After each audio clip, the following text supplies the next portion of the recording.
Hey everyone, it's Ben Hardy here, and in today's video, we're reviewing the Honda Pilot Elite. Before we get in this video, I want to give a huge shout out and thank you to the Jody Wilkinson Acura here in Salt Lake City, Utah for giving me some time with this Pilot.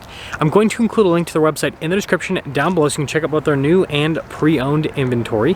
And then on a side note, if you want to save time and money the next time you purchase a car, link to my car buying guide in the description down below. Let's get into it.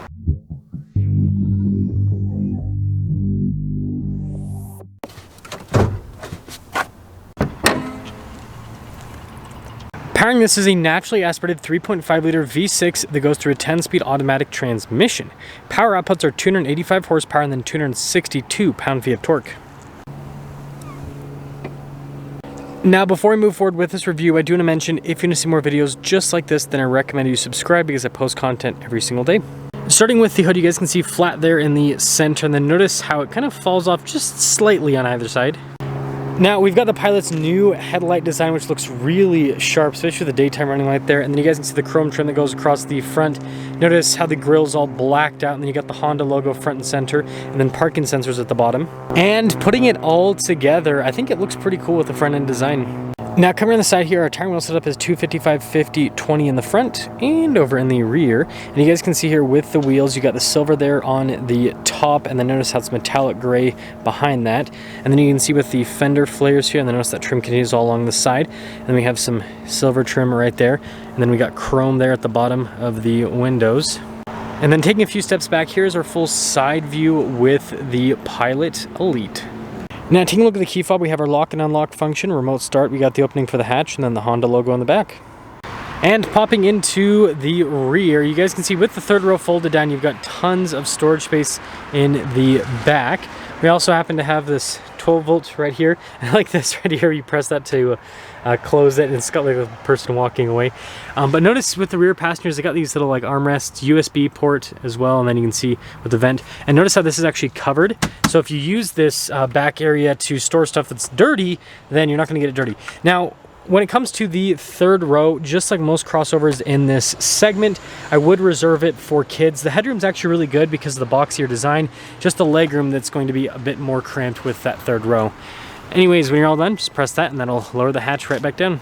Now I got the Pilot's tail lights, which look pretty cool, and then the Pilot logo front and center with the Honda badge. You can see the rest of the badges here at the bottom, and then parking sensors at the bottom as well. And wrapping things up, let me know what you guys think about the looks here on the Pilot Elite. Now, starting at the top, we've got a sunshade here for the rear passengers. And you guys can see the soft touch down below, the stitching that goes across, and then tons of storage. We've got really nice piping on the seats. You can see perforated all down the center with a lot of nice stitching as well. And then all of our adjustments on the side. Legroom back here is solid. We also have a little storage pocket. Vents here in the rear. We also have some USBs, and then we've got our own climate zone on the back, heated seats, lots of connectivity and I guess comfort as well, right? Anyways, headroom, solid. Now, taking a look at the front door panel, you guys can see soft touch here, and then look at the padding down below.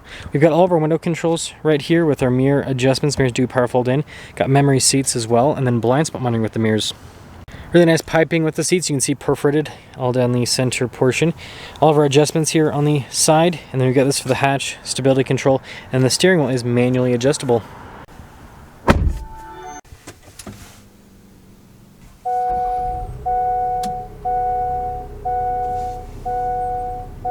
Now, taking a look at the steering wheel itself, you guys can see soft touch all around, and look at the stitching on the center. Heated steering wheel button on the steering wheel. We've got stuff like our adaptive cruise control, steering assist, volume controls, voice command controls as well. Paddle shifters here in the back for the 10-speed automatic. And then you guys can see here with the stocks on the back. Now, taking a look at the gauge cluster, you guys can see fully digital, and I can scroll through some different menus there on the side. But the fun part is, of course, the drive modes. So, we've got a bunch of different drive modes. You guys can see a sport, normal, econ, snow, trail, sand, tow, and on the other side, I think it stops at sport. So yeah, lots of different drive modes. Now, this does also come with a 360 camera system, so you guys can see the backup view with trajectories that turn at the steering wheel, and then you got that bird's eye view as well. Resolution overall with the camera system's actually really solid, so I think they did a pretty good job with that. And then as for the rest of the infotainment screen, you've got the analog control for the volume and the tuner control right there, which is nice, and home screen button there. But yeah, it responds really fast, it's easy to use, and so I'd say it's a good infotainment system. Soft touch here on the dash, and then you guys can see the heads-up display right there. And then popping down below, I like this trim piece that goes across. You can see the storage right there. And then we've got a lot of controls here in the center. So, heated and cooled seats. We also have our tri-zone climate controls, because again, you got your climate zone there in the rear. More charging action here, and then we have this random storage space. Got a wireless phone charging pad down below. And then we have our transmission select button system right here. Drive mode select as well, and then you can see auto stop start, your hill descent control, parking brake, brake hold. And then we got some cup holders right next to all of this. And then here's the center console. Good storage space inside. You got nice stitching and everything here on the top. And while we're on storage, yeah, big glove box. And I like the trim on the dash, that's nice. Anyways, controls here for the panoramic center.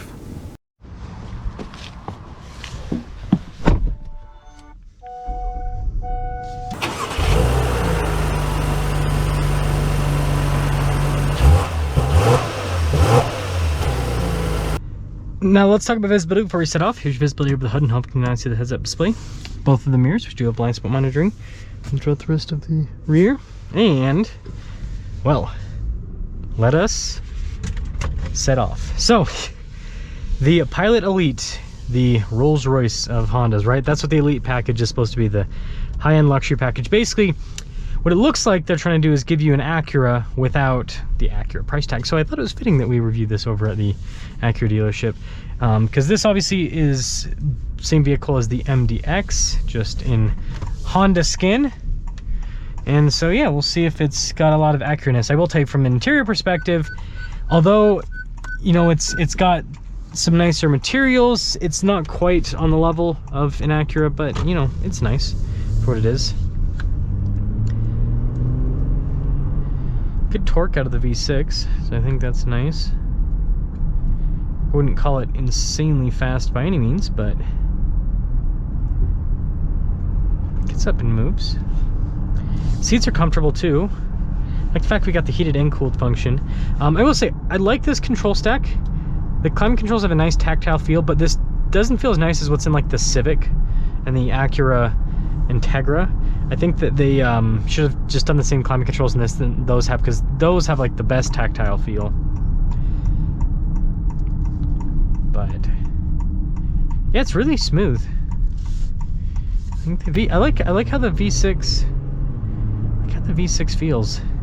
This sidewalk thing here kills me every time. It's like, it's so huge. I know that I guess it's a bike path, sorry. Every single time I take that turn there, I'm just like, I feel like I'm gonna hit into it, because it's enormous. What are you doing downtown Salt Lake? What are you doing? Anyways, aside from that, it seems like the noise insulation's pretty good with this. That just sticks out so far. Okay, anyways, let's get on it.